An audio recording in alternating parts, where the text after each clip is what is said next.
संपेपर्यंत न सुटल्यास येवल्यातील मंत्र्यांच्या दालनासमोर करणार उपोषण। मराठा क्रांती मोर्चा व सकल मराठा समाजाच्या वतीने नायब तहसीलदार प्रफुल्लित सातपुते यांना मनोज जरांगे पाटील यांच्या उपोषणासंदर्भात आणि विविध मागण्यांबाबत निवेदन देण्यात आले आहे। दिनांक 16 सप्टेंबर 2024 पासून रात्री 12 वाजेपासून आमरण उपोषण अंतरवाली सराटी येथे मनोज जरांगे यांचे सुरू आहे। त्यात काही प्रमुख मागण्या असून त्या मागण्या त्वरित मान्य कराव्यात, सगळे सोयरे सूचनेची अंमलबजावणी करावी, हैदराबाद गॅजेट लागू करावे, शिंदे समितीस मुदतवाढ देऊन त्यांचे काम चालू ठेवावे, मराठा आंदोलकांवरील सर्व गुन्हे मागे घ्यावेत, बॉम्बे गॅजेट लागू करावे, अशा विविध मागण्यांचे निवेदन देण्यात आले आहे। या प्रसंगी विनय भगत, सुनील साळुंखे, अमोल लोखंडे, दीपक लोखंडे, पीडी आहेर, लक्ष्मण सत्ताळे, विजय जाधव, संदीप डुमरे, अक्षय अंगरे, शुभम शिंदे, प्रमोद पाटील सर, राजेंद्र कोल्हे, सुखदेव खिल्लारी, कौस्तुभ मिस्ताळ, विकास आढाव, अमोल आढाव, एकनाथ साबळे, बाळासाहेब जाधव यांच्यासह मराठा समाज बांधव मोठ्या संख्येने उपस्थित होते। या प्रसंगी बाळासाहेब जाधव म्हणाले की मराठा समाजाची बदनामी करत असाल तर समाज तुम्हाला धूळ चारल्याशिवाय राहणार नाही। मनोज जरांगे यांची लढाई ही समाजासाठी, तळागाळातील गोरगरीब जनतेसाठी आहे। विनय भगत म्हणाले की मराठा समाजाच्या आरक्षणाचा प्रश्न लवकरात लवकर सोडवा, अन्यथा येवला भुजबळांच्या दालनासमोर उपोषण करण्यात येईल। पाटील सर म्हणाले की Satara gazette, Hyderabad gazette, Bombay gazette लागू करावे। तसेच आढाव पुढे म्हणाले की शासनाने लवकरात लवकर दखल घेऊन मराठा समाजाला न्याय द्यावा।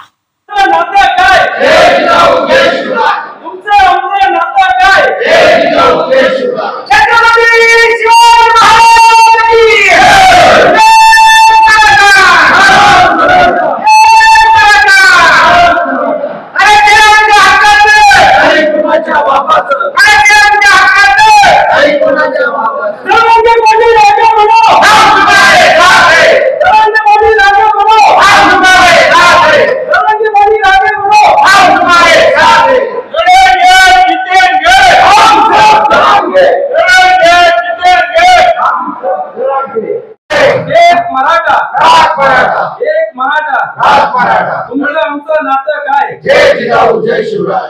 लड़ेंगे जीतेंगे हम सब जरांगे। एक मिनट, जरांगे पाटील आगे बढ़ो, हम तुम्हारे साथ हैं। जरांगे पाटील आगे। महाराज की जय। आज आम्ही कोपरगाव तालुका मराठा समाजाच्या वतीनं माननीय तहसीलदार साहेब यांना आमचे जे मराठ्यांचं दैवत आहे माननीय मनोजदादा जरांगे पाटील हे उपोषणाला बसलेले आहेत आणि त्यांना सपोर्ट म्हणून आज आम्ही इथं निवेदन देण्यासाठी आलेलो आहोत। वास्तविक परिस्थिती बघतात मनोजदादा जरांगे यांचं 6व-7व उपोषण आहे। राजकारणाच्या ठिकाणी असलं पाहिजे। मनोजदादा यांची जी लढाई आहे ती समाजासाठी, समाजाच्या तळागाळातील गोरगरीब जनतेसाठी आहे। परंतु हे सरकार 1 वर्षापासून टाइमपास करीत आहेत, वेळ काढूपणा करीत आहेत आणि हे सगळे करीत असताना मनोजदादा जरांगे थांबत नाही।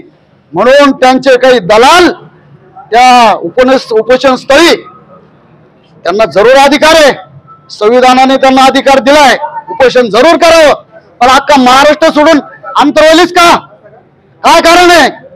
याचा अर्थ या शासनाला काहीतरी गडबड करायचंय, यांच्या मनामध्ये काहीतरी काळाबेर आहे। अरे तुम्हाला जर आरक्षण द्यायचं नाही तर देऊ नका, तुम्ही लेखी काय देतात, तुम्ही वेळ काढूपणा काय हे करतात, आश्वासन देतात आणि असे काही जे दलाल तिथे तुम्ही त्यांच्या उपोषणाच्या ठिकाणी बसवतात। हे चोर बसण्याचे धंदे हे तुम्हाला वाटत असेल, हे मराठा समाजाला नवीन नाही। आज समाज आता तुम्ही देवेंद्र फडणवीस हे खेळ तुम्ही आता खेळायला लागलेत, हे मराठ्याच्या रक्तात आहे।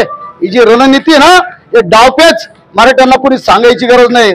तुम्ही हे जे खेळ खेळताय ना, तुम्ही एका खेळात हारले ना, अजूनही याद राखा तुम्ही पुढच्या खेळाची जर तुम्ही विषयाची परीक्षा बघितली, आजही आम्ही कोपरगाव तालुका मराठा समाजावरून तुम्हाला विनंती करतो, अजूनही वेळ गेलेली नाही।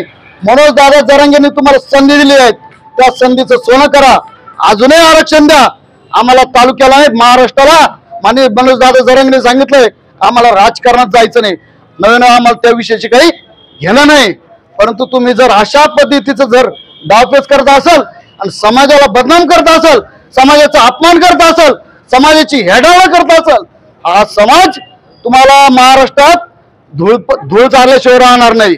आज ज्या पद्धतीने तिथे ते चालू आहे पोलीस बंदोबस्त वाढवलाय. आमची लोक महाराष्ट्रातून लोक तिथे जातात, त्यांना अडवलं जातात. या कृतीचा आम्ही कोपरगाव तालुक्याच्या वतीने निषेध करतो. जय हिंद, जय महाराष्ट्र, जय शिवराय. मनोज दादा जरांगे पाटील अंतरवाली सराटी या ठिकाणी 16/9 पासून मध्यरात्री पासून उपोषण त्यांनी प्रारंभ केलेला आहे आणि त्या उपोषणाला कोपरगाव तालुका आणि शहराच्या वतीने सकल पाठिंबा म्हणून आज या ठिकाणी आम्ही निवेदन द्यायला आलेलो आहोत.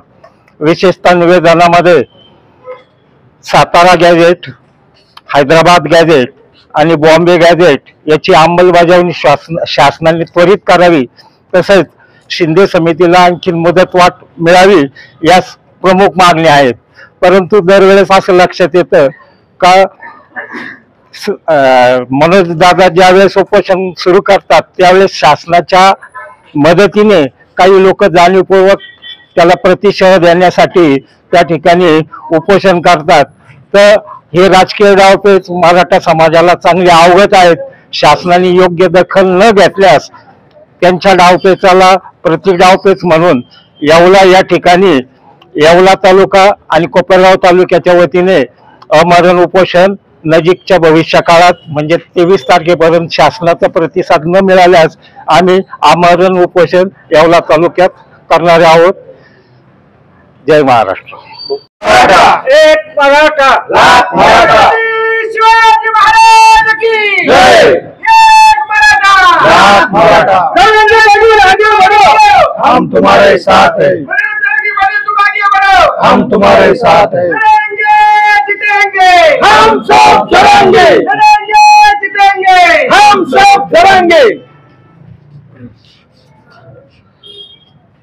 आजपर्यंत मराठा समाजाने 58 मुकमोर्चे गेल्या एक वर्षापासून माननीय संघर्ष योद्धा मनोजजी जरांगे पाटील 1 वर्षापासून सतत उपोषण करत आहे. तरी सरकार आतापर्यंत वेळ काढूपणात करत आहे. परवा दिवशी मुख्यमंत्री म्हणले तर सरकारला अजून वेळ द्यायला हवा. आतापर्यंत किती वेळ द्यायचा? 1 वर्षापासून आतापर्यंत आम्ही वेळच देत आलेलो आहे. तरी आम्ही मराठा समाज हा मराठांचा असून सर्व शांतताप्रिय. आजपर्यंत मराठा समाज शांत असल्यामुळेच रस्त्यावर उतरणारा सगळा समाज हा शांततेत आहे. यांना सरकारला जर जाणीवपूर्वक जर दंगल करायची आहे तर म्हणून हे टाळाटाळ करत आहे. हा त्याच्यावर हे करतो, तो त्याच्यावर करतो. महाराष्ट्रामध्ये वडापाव खाणारी काळूबाळूची फेमस जोडी यांनी आमरण उपोषण त्याच्यानंतर आता मध्यंतरी एक महाबाय आणून बसवली, ती उमरे पाटील नाईक, तिचे असंख्य नाव आहे. ती भाजपची पदाधिकारी, कोणाची पदाधिकारी, कोणत्या पार्टीत आहे, कोणाला आम्हाला त्याच्याशी नाही घेणं. पण मराठा समाज हा 18 पगड जातीला घेऊन चाललेला आहे. नसते शिवाजी महाराज तर नसलं दिसलं काही तुम्हाला कोणीच दिसलं नसतं. आपण सर्वजण मोगलच्या याच्यात असतो. तरी सर्वांनी याची भान ठेवावं व सरकारला आम्ही गंभीर इशारा देऊ इच्छितो. जर या काळूबाळू असे जर असंख्य जर सरकार जर प्रत्येकाला जर पुढे करत असेल तर ज्या दिवशी जरांगे पाटलांच्या केसाला धक्का लागेल त्या दिवशी महाराष्ट्र पेटल्याशिवाय राहणार नाही. आणि येत्या 23 तारखेला जर सरकारने जर याच्यात काही केलं नाही तर अखंड मराठा समाज कोपरगाव शहर व तालुका व येवला येथे आम्ही छगन भुजबळ यांच्या फार्म हाऊसवर किंवा त्यांच्या संपर्क कार्यालयासमोर जो डॉक्टर बाबासाहेब आंबेडकरांनी जो आम्हाला अधिकार दिलेला आहे त्या पद्धतीत आम्ही तिथं त्यांच्या दालनासमोर उपोषणास बसणार आहोत सर्व समाज. मराठ्यांचे नेते माननीय मनोज दादा जरांगे पाटील यांनी आंतर सराटी येथे उपोषणाला सुरुवात केली आहे. त्याचाच एक भाग म्हणून आज या ठिकाणी आम्ही माननीय तहसीलदार यांना आमच्या ज्या मागण्या आहे त्या मागण्यांचं निवेदन या ठिकाणी देण्यासाठी आलेलो आहोत. यापुढील काळात ज्या ज्या काही मागण्या आहे त्या जर मान्य न झाल्यास आत्ताच पाटील साहेबांनी सांगितल्यानुसार 23 पर्यंत जर काही कार्यवाही नाही झाली तर येवला या ठिकाणी कोपरगाव तालुका व येवला तालुका शहर यांच्या वतीने आमरण उपोषणाचं हत्यार उपसलं जाणार आहे. तरी याबाबत शासनाने लवकरात लवकर कार्यवाही करावी आणि आमच्या सकल मराठा समाजाला न्याय द्यावा हीच अपेक्षा व्यक्त करतो. थांबतो. जय हिंद, जय महाराष्ट्र. क्रांती मोर्चा सकल मराठा समाज कोपरगाव यांच्या वतीनं जे निवेदन तहसील कार्यालय कोपरगाव येथे त्यांनी दिलेलं आहे आणि त्यांच्या ज्या मागण्या आहेत त्या मागण्या आम्ही शासनापर्यंत पोहोचवू आणि त्यांनी जे शांततापूर्वक निवेदन केलेलं आहे तर त्यांच्या भावना आणि सर्व आम्ही शासनापर्यंत पोहोचू आणि लवकरात लवकर त्यांना न्याय मिळावा असं विनंती करू.